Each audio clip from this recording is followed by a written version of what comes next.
ever think about the link between autism and codependency? Hmm. Interesting. Yeah, it's not something you hear about every day, right?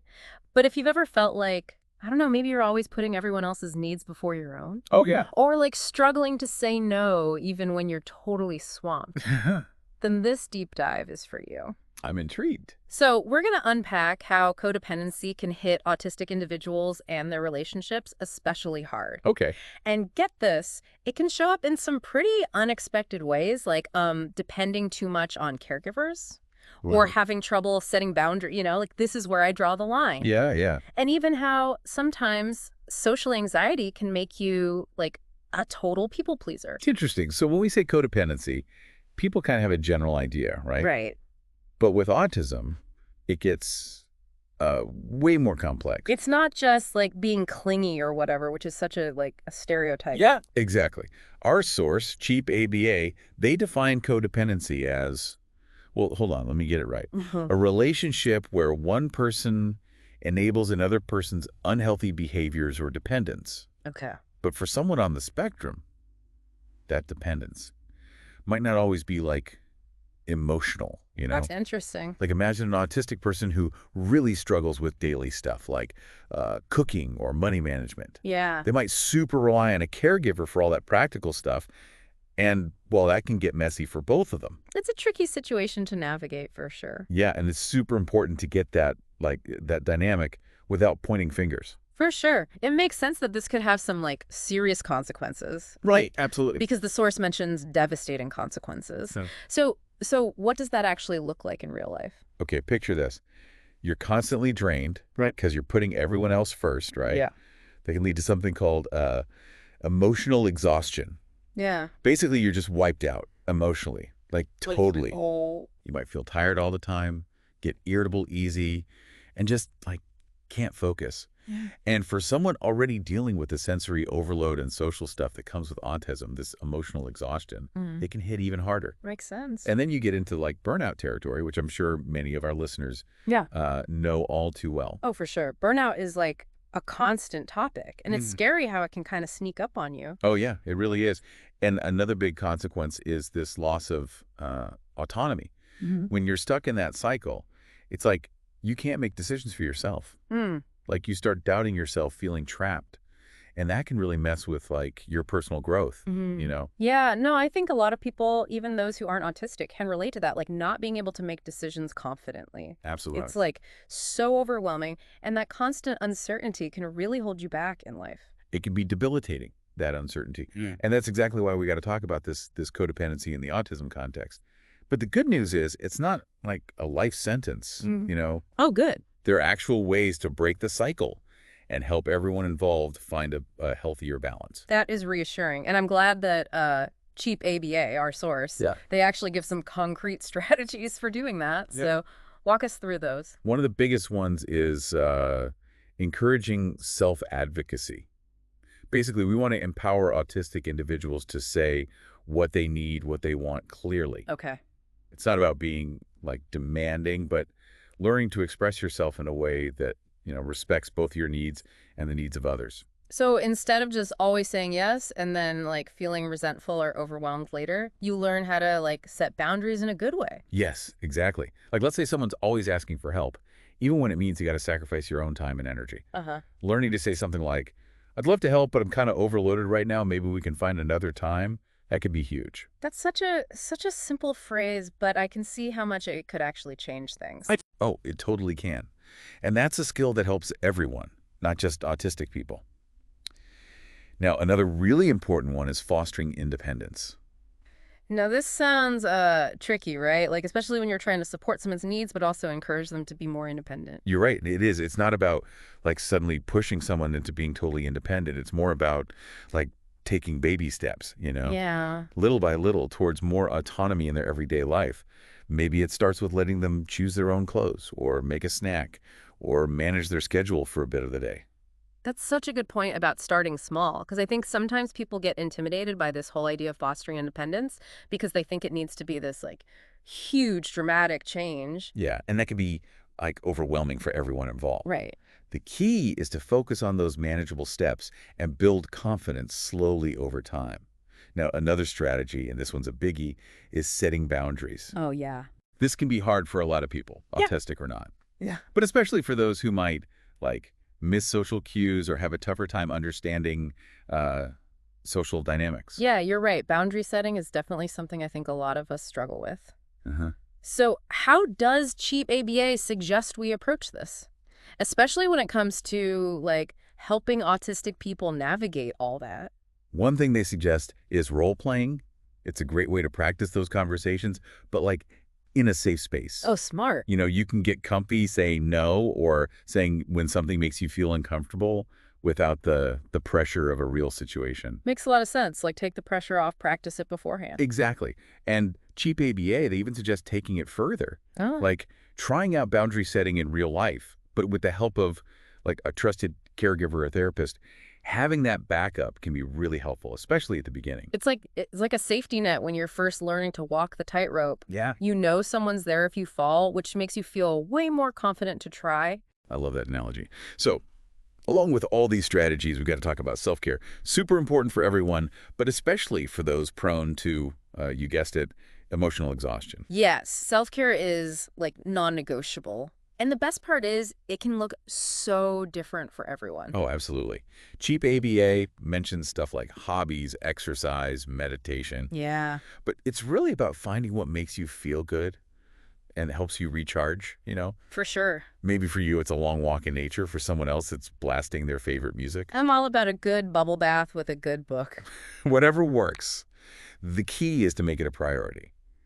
Now that we've kind of gotten into these strategies, let's really dive into self-care and how it plays a huge role in breaking free from this codependency thing. So self-care is like this missing piece, right? Yeah. It's so easy to forget about taking care of yourself when you're busy taking care of someone else. Right. But that can backfire, lead to burnout and resentment. Well, for sure. It's like, putting on your own oxygen mask first before helping anyone else. Perfect analogy.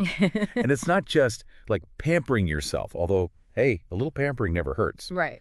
But it's more about like actively taking care of your whole self, physical, emotional, mental. So that could be carving out time for stuff you actually enjoy, like reading or music, maybe getting out in nature. Yeah. And it also means like making sure you're getting enough sleep, eating healthy, moving your body in ways that feel good. It's realizing that taking care of yourself isn't selfish. It's, like, essential.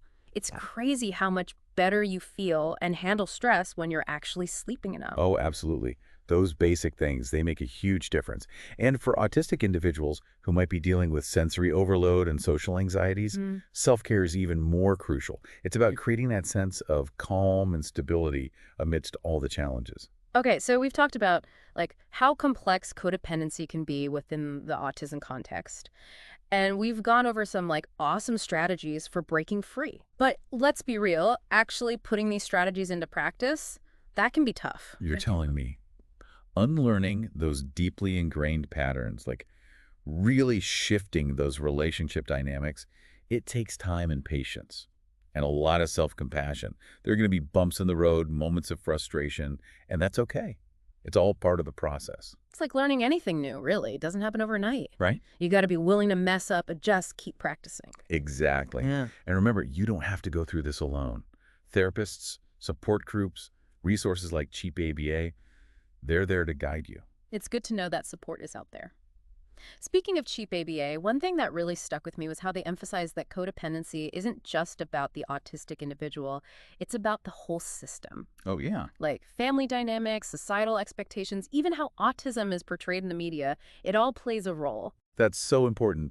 Codependency, it thrives in environments where there's like a power imbalance or where one person's needs always come first.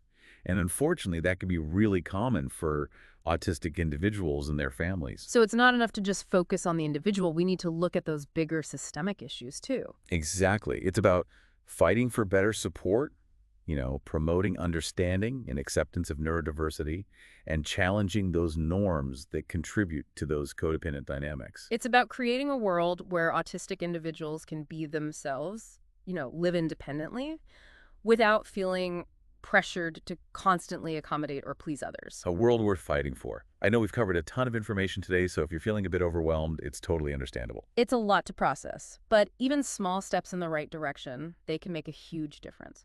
Let's give our listeners one key takeaway, one thing to really hold on to. Okay, let's see. I think the most important thing is to remember that codependency isn't some character flaw, and it's definitely not something to be ashamed of. It's a learned behavior. And with awareness, support, and effort, it can be unlearned. And the benefits of breaking free, they can be life-changing. Yeah, it's about like rediscovering yourself, your own needs and desires, and building relationships that are like actually healthy and fulfilling for everyone involved. Yes, and Cheap ABA had this really cool suggestion about fostering independence that I wanted to bring up. Okay. They talked about encouraging autistic people to practice making decisions on their own, even if it's something small, like choosing what to have for dinner or what to wear. The idea is to start small and gradually work up to bigger decisions. Like building those decision-making muscles one rep at a time. Exactly, and it not only helps the individual build confidence, but it also takes some of that burden off the caregiver. Right, so it's a win-win. And this whole idea of practicing decision-making, it actually ties back to that self-advocacy piece we talked about earlier. Oh, totally. When you can make decisions for yourself, you're way better at telling others what you need and what you prefer. It's like this empowering domino effect. So, as we wrap up this second part of our deep dive, I have a question for our listeners, something to think about. Ooh, let's hear it. We've talked a lot about independence, right? So, what's one small step you could take this week to practice making decisions more independently? It could be as simple as picking what to have for breakfast or what route to take on your walk. Even the tiniest step counts. That's a great question. And remember, progress over perfection. Exactly. Every little bit counts. Now let's move on to our final part, where we'll wrap things up and leave you with some final food for thought. Welcome back for the final part of our deep dive into, well, this fascinating connection between autism and codependency. I gotta say, I feel so much more informed after this, like way more empowered. Yeah, it's been a really insightful journey for sure. We've gone over a lot, some pretty complex stuff. Yeah. But hopefully our listeners are walking away with a better understanding of the challenges. And more importantly, some actual tools they can use. Totally. We started by really defining codependency, but specifically within the autism context. Right. Then we looked at the impact it can have on both people in the relationship. Pretty profound stuff. Yeah. And from there, we got into those strategies for breaking free, encouraging self-advocacy, fostering independence, setting boundaries, all that good stuff.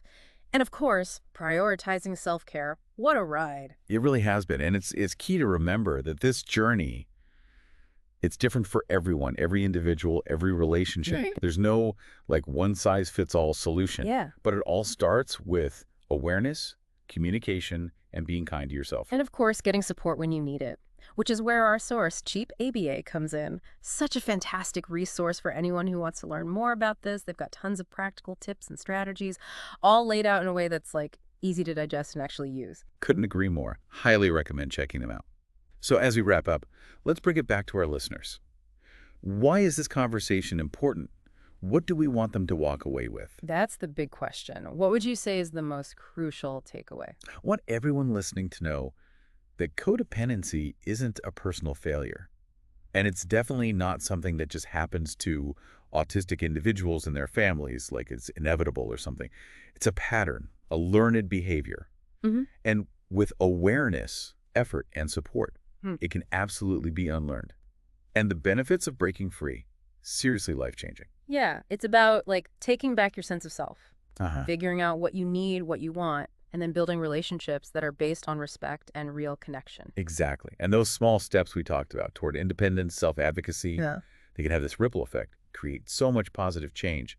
That small step you picked earlier, like what to eat for breakfast, what route to take on your walk, hold on to that. Let it push you to make a change. Such a powerful message. Thank you so much for taking us on this deep dive. My pleasure. And to our amazing listeners, keep exploring, keep learning, and remember, you're not alone in this. There's a whole community out there ready to support you. Until next time, stay curious and keep diving deep.